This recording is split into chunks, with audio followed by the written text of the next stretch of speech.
Sherry Hansen here. Are you seeing what I am? The 50-year-old in California wants to do some kind of online kink. I cannot be shocked because I laugh too hard. What am I supposed to do? I'm curious, but don't ask. Punch my own face with my fist while you watch? The dating coach I paid for told me to put up pictures, full body view, wearing a red dress, and others with activities I love. So holding a book in front of me with only my red hair tangled beyond the cover is perfect.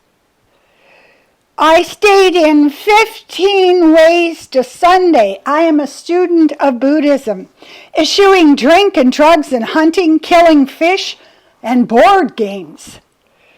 I stayed in 15 Ways to Sunday. I seek a literate man, a man in love with thought, his mind curious, like a hound pushing through obscuring tall grasses, following a scent.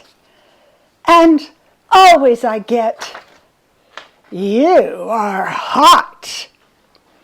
This is not a conversation opener, I think.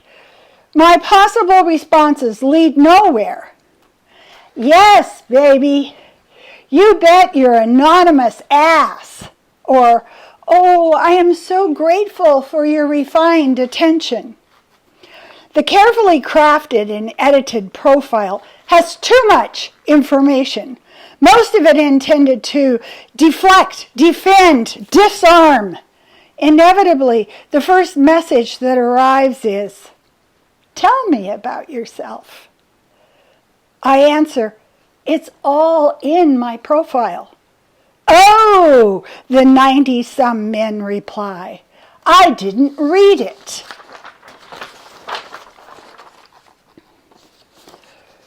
The worm of Ouroboros is time eating its own ass. The learning, turning, and deadening circles, the same lesson like silk off of a worm spun into the same shawl, too small to draw around the shoulders, too thin to keep the icy ignorance from standing us still in whatever the now is we cannot escape. Silent, slinking, predictable cycles of returning to where we began. Ignorance weaves us in our returning. They say, my family, when I show up, the whole show is over. My brother, who had cancer, asked me not to visit him. My mother curled in fetal fight position, holding on with hands and claws, hissing paranoid messages into my ear. "They are taking my morphine," she said. And at last, I was alone with her and the sound of her tortured breath, the room expanding and contracting in size.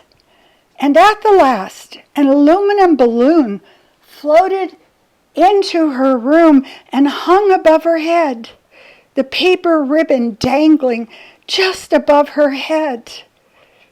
"Happy birthday," it said in silver letters. Just me, the silence, and her now rigid body, finally giving up the fight. Happy birthday.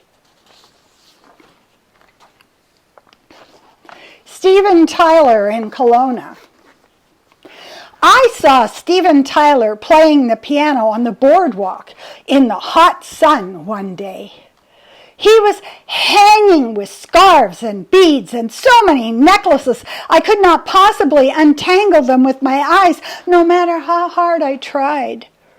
His hair hung festooning his head, so carefully maneuvered to look dangerously unkempt. And I was so close to him. I was so close to him, as if I were having lunch and he was across the table.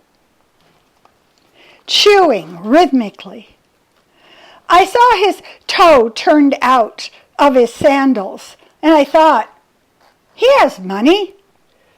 He could get that operated on, turned right, redirected, perfected. And I thought, why would you wear sandals when your toe turns out? If he were sitting across the table eating lunch, perhaps the tomato soup would spill like a Jackson Pollock and be worth $1 million. Perhaps the rings on his fingers, like some labyrinth David Bowie magical being, would mesmerize me and cast a spell. Even standing so close to him, I felt released from so much necessity. This is primal, this force. He stood in the sunshine playing the hell out of the piano, and we stood around in our urban camouflage. None wanted to be visible against the gray and beige city streets.